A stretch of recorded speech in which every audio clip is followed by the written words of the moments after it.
It was a cold April morning in 1894 when Thomas Weller arrived at the Lighthouse. The boat that carried him rocked gently on the tide, creaking with every wave. The island was silent, just the cry of a lone gull and the steady breath of the sea. The lighthouse stood tall, weathered by decades of wind and salt. Its white paint was faded, its stones damp with ocean breath. It looked like it had been standing there forever, watching the horizon without blinking. Thomas walked up the winding path toward the lighthouse door, carrying a leather satchel and a wooden box. Each step echoed on the stone, mixing with the whispering wind and the sea's soft roar far below. Inside, the air was cool and smelled of oil, salt, and thyme. Dust floated in the dim light as he entered the circular main room. A narrow iron staircase curled upward, disappearing into the shadows. He placed his belongings on the floor beside a narrow bed and sat for a while, listening to the deep silence. Outside, waves continued their endless rhythm. Inside, the lighthouse breathed with him. That night, Thomas lit the beacon for the first time. The great glass lens turned slowly, casting its light across the sea. Alone, he watched it reach far into the darkness, a signal to no one, but still full of purpose. Morning arrived slowly, like a shy guest at the door.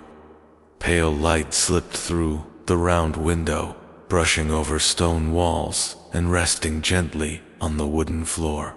The lighthouse was quiet, but alive. Thomas sat up in bed, wrapped in a wool blanket, his breath still visible in the morning chill. He lit the small stove, its orange glow spreading warmth into the room. The smell of tea soon mingled with the scent of sea air. He stepped outside for a moment, onto the narrow balcony that circled the tower. The wind met him immediately, cool and firm, carrying the cries of gulls and the salt of the sea. Below, waves moved like slow breathing. His first duty was to check the light. He climbed the iron stairs, each step echoing in the hollow tower. In the lantern room, he cleaned the glass, oiled the gears, and gently turned the lens with both hands. Later, he sat at a small wooden desk by the window, writing the day's weather in the logbook. Light rain had begun to fall, soft, rhythmic, barely louder than a whisper. It was the kind of rain that asked nothing, only stayed. As midday came, the clouds thickened and the wind grew quiet. The lighthouse stood like a stone thought in the middle of the sea, still waiting, aware of everything but saying nothing. By late afternoon, the air had thickened. Clouds pressed down over the sea like a heavy blanket. The light shifted to a muted blue, and the gulls disappeared from the sky. Something was coming slow, wide, and unstoppable. Wind began to howl between the stones of the tower. The sound was low and constant, like an old voice trying to speak through the cracks. The lighthouse creaked, but it stood tall. Thomas stood in the lantern room, watching waves rise in the distance. The lens turned slowly beside him, its glow steady. The ocean below boiled and heaved, but the light cut through it like a calm breath. Rain began with sudden force, slamming against the glass in sheets. Thunder growled low on the horizon. The room flickered with each flash, but Thomas didn't flinch. He simply watched. Later, he lit the stove and sat beside it, a book open in his lap. The wind still howled outside, but inside the fire hissed gently. It was a different kind of voice, one that spoke only to him. He would not sleep much that night, but that didn't bother him. There was something sacred in being awake while the storm passed, something that made him feel part of the sea, the sky, and the stone. The days began to blend into one another, not out of boredom, but because they followed the same calm rhythm. Thomas woke at dawn, always to the sound of the waves and the distant creak of the weather vane. He cleaned the lens first, always. The great glass was his companion, and he treated it like a sacred object. He wiped it gently, checking every inch for dust or sea spray. Next came the bell. It hadn't rung in weeks, but Thomas polished it anyway. Some things, he thought, deserved care, even in silence. The bell stood above the rocks like a sleeping guardian. He prepared simple meals, hard bread, dried fish, hot tea. He didn't mind the repetition. The ritual of it, boiling water, slicing bread, felt grounding, like turning inward. Afternoons were for reading. He'd sit in the shadow of the spiral staircase, where the light was softest. He read slowly, tracing each word like it mattered, because here, they all did. By nightfall, he lit the beacon again. The same light, the same turn of the lens, but each time felt different, not because the ritual changed, but because he did. The wind came from the north that morning, colder and sharper than usual. It carried a different tone, like it had passed over cities, ships, and distant voices before reaching the island. Thomas stood on the balcony with a spyglass, scanning the horizon. Sometimes a ship appeared, just a dark shape between waves. He would note the time, the direction, and wonder about the people aboard. There were days when no ship came, just the wind, curling around the tower, whispering stories Thomas couldn't quite understand. But he listened anyway, not with ears, but with presence.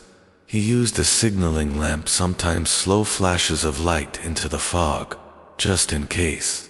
Morse code messages to no one in particular, but maybe someone, somewhere, saw them. There were moments the wind sounded almost human, like a name whispered just once, then gone. Thomas never answered aloud, but he would nod, acknowledging the voice, whoever it was.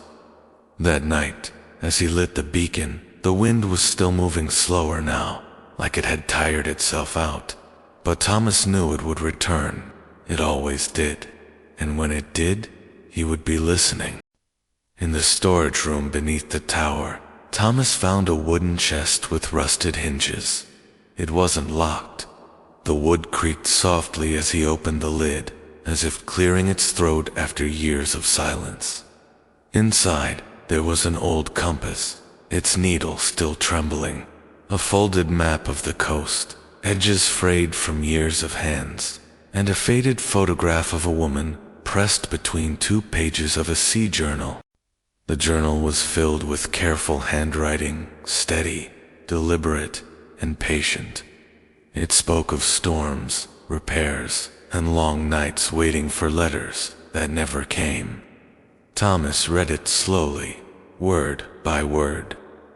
He found a small tin box with initials carved into the lid, JM. Inside, 3 buttons, a piece of sea glass, and a key with no lock. Things someone once couldn't throw away. There was also a broken mirror, its silver backing worn. Thomas saw himself in its crooked reflection, not as he was now, but as someone older, or maybe simply more alone. He didn't return the items to the chest.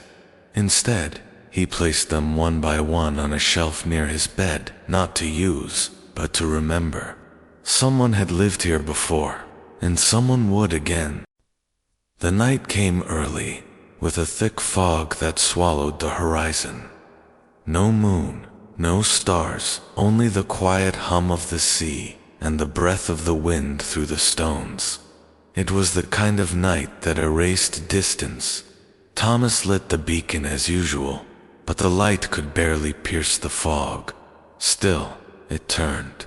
Still, it shone. There was comfort in that, in doing the right thing, even when no one could see it. He couldn't sleep. Hours stretched like rope, long and without knots. He paced the stone floor, listening to the faint ticking of the wall clock, the only sound that marked time. He thought of the other keepers, the ones who came before, the ones yet to come. Were they lonely, too? Did they wonder if anyone remembered them? Or was the lighthouse memory enough? He lit an oil lamp and opened the old journal one last time. He wrote nothing, just ran his fingers over the faded words of another man's silence. Then he closed it slowly, with care. And when the sky finally began to lighten just the faintest gray, Thomas stepped onto the balcony.